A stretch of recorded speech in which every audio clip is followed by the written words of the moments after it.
ام سارکم. بسم الله الرحمن الرحیم.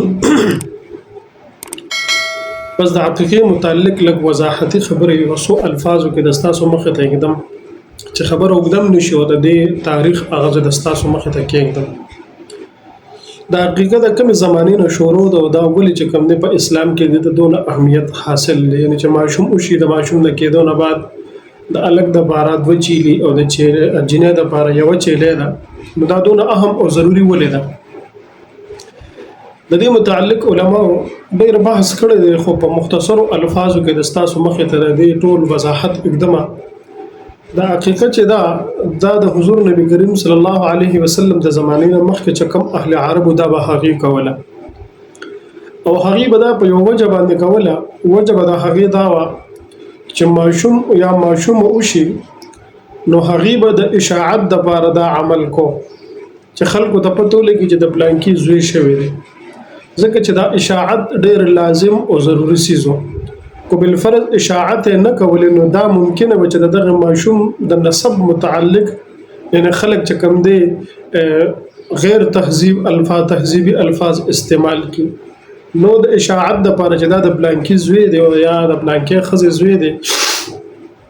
او دا ماشوم چې کوم دی دا په دې ورځ باندې شوی دی، نو دغه اشاعت دپاره چې کوم دی هغې به دا یو طریقه اختیار کړه او دا طریقه د ټولو نه بهترینه وه، ځکه چې دا طریقه دې نه کوله نو بیا دویمه طریقه دا وه چې یا به د ماشوم د پلار کور په کور باندې ګرځېدو ټولو ته به یې وي چې زما زوی شوی دی، یا به په لارو کوڅو کې چغې وهلو، نو هغه انتهایي ګران او مشکل هم وه. نو هغې دا یو بهترینه طریقه چې کوم دی دا اختیار کړه وه چې ماشوم به وشو نو هغې به د عقیقې دا انتظام کو. بیا چې کله حضور نبی کریم صلی الله علیه وسلم ته نبوت ملو شو، حضور صلی الله علیه وسلم راغی، نو حضور د هغې دغه طریقه چې کوم دا جاری او ساری وساتل. ولې دې کې مصلحتونه دې کې یو خو دغه چې کوم ما تاسو ته بیان کوم د اشاعت د نسب دپاره، او دویم چې کوم دی هغه دا وه چې په دې نور چې کوم غیر مذهب و هغې کې به چې ماشوم وشو نو هغې به د خپل مذهب مطابق چا به پرې رنګ مګو، چا به خپلې طریقې وي، نو هغې به چې بیا هغه عمل وکړي. یعنې مثال نصرانیان دي هغې به چې کوم دی زیړ رنګ ومګو په سر باندې، او چې کله به وله زیړ رنګ ومګو نو هغې به وي چې دا اوس نصراني شو. نو الله رب العزت قرآن کې د دې تذکره کړې ده په لومبنۍ سپاره کې صبغة الله من احسن من الله صبغه، یعنې د الله رنګ دی په ځان باندې چړو کو او په ټولو رنګونو کې د ټولو نه بهترین رنګ چې کوم دی دا د الله رب العزت رنګ دی. نو په دغه حوالې سره دغه پکې یو حکمت د ماشوم په کېدو سره اسلام او شریعت چې کوم دی ما ته دا یو طریقه وښودله چې کله ته د ماشوم د کېدو نه بعد ته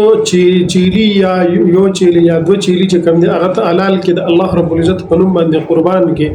او بیا دغه ماشوم ویښته په مرز باندې چې کوم دی هغه سرکلي ورته موږ وایو هغه ته وکړي، او د هغې په وزن سره بیا چې کوم دی ته چاندي هغه وتلي یا چاندي ورکړي یا د هغې پیسې ورکړي. نو دا یو طریقه موږ ته حضور نبی کریم صلی الله علیه وسلم ښودلې ده.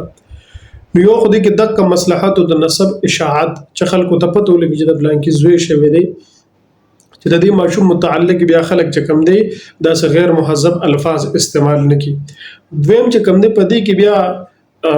دا د ابراهیم علیه السلام د عمل سره هم مشابهت لري. ابراهیم علیه السلام یعنی کو تاسو د حج احکامات وګورئ نو دا ټول د دې تاریخ چې کوم دی د دې هغه د ابراهیم علیه السلام سره لګېدلې، هغه اداګانې د ابراهیم علیه السلام د هغه د بیبي د هغه د زوی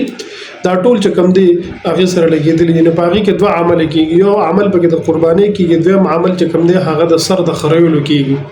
نو د هغې مطلب څه چې یعنې مونږ دا عمل د الله رب العزت د رضا دپاره وکړو. نو دلته کې دوه عمل کېږي، یو چې کوم دی د قربانۍ عمل د څاروي د ذبح کولو، دویم عمل چې کوم دی هغه د سر نه د ویښتو د خرولو. نو چې کله یو مسلمان د هغه زوی وشي